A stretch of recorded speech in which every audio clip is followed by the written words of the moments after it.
अचानक police station में रात को फोन की घंटी बजी। आधी नींद में एक हवलदार ने फोन उठाया।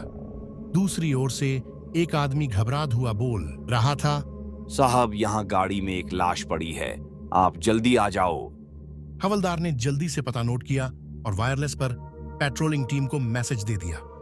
रात के सन्नाटे को चीरती हुई तेज सायरन की आवाज के साथ पुलिस की गाड़ी उस गाड़ी के पास आकर रुकी। जांच पड़ताल करने पर कहीं भी चोट का कोई निशान नहीं था, बस एक उंगली में कट का निशान लगा था जिससे निकला खून सूख चुका था। लाश को पोस्टमार्टम के लिए भेज दिया गया। 2 दिन बाद जब पोस्टमार्टम की रिपोर्ट आई तो सब हैरान रह गए। उस आदमी के शरीर में एक बूंद भी खून नहीं था। पूरा शरीर पीला पड़ा हुआ था, लेकिन खून सूख कैसे गया? इस उंगली के कट से किसी ने सारा खून चूस लिया है। यही इसके मरने का कारण है। जांच करने पर पता लगा यह लाश 35 साल के गणेश की है। उसके घर में उसकी पत्नी और एक 7 साल की बेटी थी। लाश घर वालों को सौंपकर पुलिस ने खूनी की जांच और खून करने की वजह पता करने के लिए पूछताछ शुरू की, लेकिन 3 महीने तक जुटे रहने पर भी कुछ पता नहीं लग सका। एक दिन रात को गणेश की पत्नी अपनी बेटी के साथ सो रही थी, तभी उसकी बेटी जाग गई और पापा पापा चिल्लाने लगी। उसकी मां ने उसे किसी तरह चुप कराकर पूछा, बेटी क्या बात है, क्या कोई बुरा सपना देखा तुमने? नहीं माँ, पापा सामने खड़े थे और कह रहे थे अपनी उंगली में एक कट लगा ले, फिर वे मुझे ले जाएंगे। मम्मी जल्दी से मेरी उंगली में एक कट लगा दो। गणेश की पत्नी को डर सताने लगा। उसने बेटी को चुप कराकर सुला तो दिया, लेकिन उसे खुद नींद नहीं आ रही थी। अगला दिन भी इसी डर में बीता। रात के समय दोनों माँ बेटी सो गईं। सुबह जब माँ ने अपनी बेटी को देखा तो उसकी उंगली पर खून की एक बूंद जमकर सूख गई थी। पास ही सेफ्टी पिन पड़ी थी। बच्ची का पूरा शरीर पीला पड़ चुका था। उसे जल्दी जल्दी हॉस्पिटल ले जाया गया, जहां डॉक्टर ने जवाब दे दिया। गणेश की पत्नी ने पुलिस को सब कुछ बता दिया। पोस्टमार्टम के लिए लाश भेज दी गई। 2 दिन बाद रिपोर्ट में वही खून न होने की बात सामने आई। इस बात को 15 दिन बीत चुके थे। घर में इकट्ठा हुए सभी रिश्तेदार भी धीरे धीरे वापस जा चुके थे। रात के समय गणेश की पत्नी सो रही थी, तभी उसे गणेश और उसकी बेटी दिखाई दी। वो दोनों उसे भी कट लगाने के लिए कह रहे थे। उनकी बातों का उस पर ऐसा असर हुआ कि अगले दिन पुलिस को उसकी भी लाश मिली और हाथ की उंगली में एक छोटा सा कट था। ऐसा लगता था जैसे किसी ने उसी कट से सारा खून पी लिया हो। पूरे शहर में यह बात आग की तरह फैल गई। कई तांत्रिकों ने न्यूज चैनलों पर बहस छेड़ दी। उनकी नजर में ये नरपिशाचों का काम था। वे सबको अपने अंदर शामिल करना चाह रहे थे। अगले 4 महीने में शहर के अलग अलग स्थानों पर इसी तरह की घटनाओं का पता लगने लगा।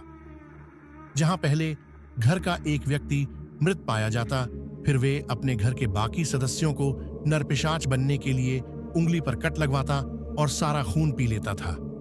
इस खबर का असर यह हुआ कि अंधेरा होते ही पूरे शहर में सन्नाटा पसर जाता। लोग दिन में भी अकेले घर से बाहर नहीं जाते थे। सभी ने अपने घरों से चाकू और दूसरी धारदार चीजें फेंक दी, जहां तक कि कांच के बर्तन भी हटा दिए। आदमियों ने डर के मारे शेव करना बंद कर दिया, कहीं कोई कट लगे और नरपिशाच उनका खून पीने आ जाए। कुछ दिन बाद हाईवे पर एक बाइक पर 2 लोग जा रहे थे। बाइक फिसलने से दोनों गिर जाते हैं। उनके सर से खून बहने लगता है। दिन में ही दोनों सड़क पर बेहोश पड़े थे। पुलिस वहां पहुंचती है तो पता लगता है दोनों मर चुके हैं। बाद में पता लगता है कि इनकी मौत एक्सीडेंट की वजह से नहीं, सर पर खून निकल आने से नरपिशाच इनका पूरा खून पी गया। इस खबर के फैलते ही पूरे शहर में सन्नाटा पसर जाता है।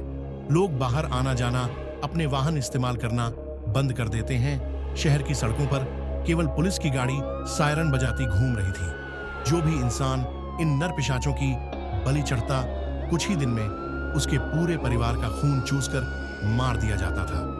मरने वालों को जब कुछ नहीं मिलता तो वे अपने घर की कांच की खिड़की तोड़कर उंगली पर कट लगा लेते।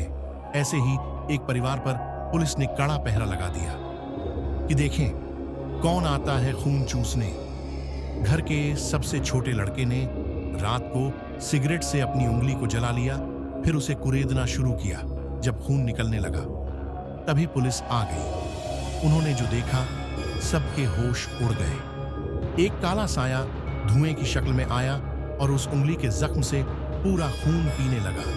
कुछ ही देर में लड़का मर गया। लड़के के मरते ही वह साया भी गायब हो गया। अपनी आंखों से देखकर पुलिस भी डर गई। पूरे शहर में लोग, हर घर के लोग एक दूसरे को आपस में बांध कर रखने लगे, कहीं अकेले में नरपिशाच उन्हें अपना शिकार न बना ले।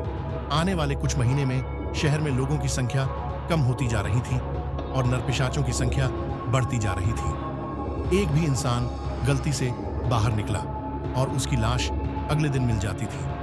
जिस घर से एक भी इंसान मर जाता, कुछ ही दिनों में उसका पूरा परिवार खत्म हो जाता था। शहर की पुलिस के भी कई लोग मर चुके थे। शहर के लोग इस शहर को छोड़ना चाहते थे, लेकिन दिन दहाड़े मर जाने के डर से घरों में रहने को मजबूर हो गए। शहर का बाकी देश से जैसे नाता ही कट गया था। कोई भी सामान उस शहर में नहीं पहुंच पाता था। शहर के सभी लोग घरों में भूखे मरने लगे। मजबूरी में उन्हें बाहर निकलना पड़ा। बाहर आते हुए मर जाते। पूरे शहर में नरपिशाचों का आतंक था। केवल एक माँ काली के मंदिर के पुजारी थे जो सुरक्षित थे। वे मंदिर के आंगन में लगे कई फलों के पेड़ों से फल तोड़कर माँ काली को भोग लगाते और खुद भी वहीं खाकर गुजारा करते।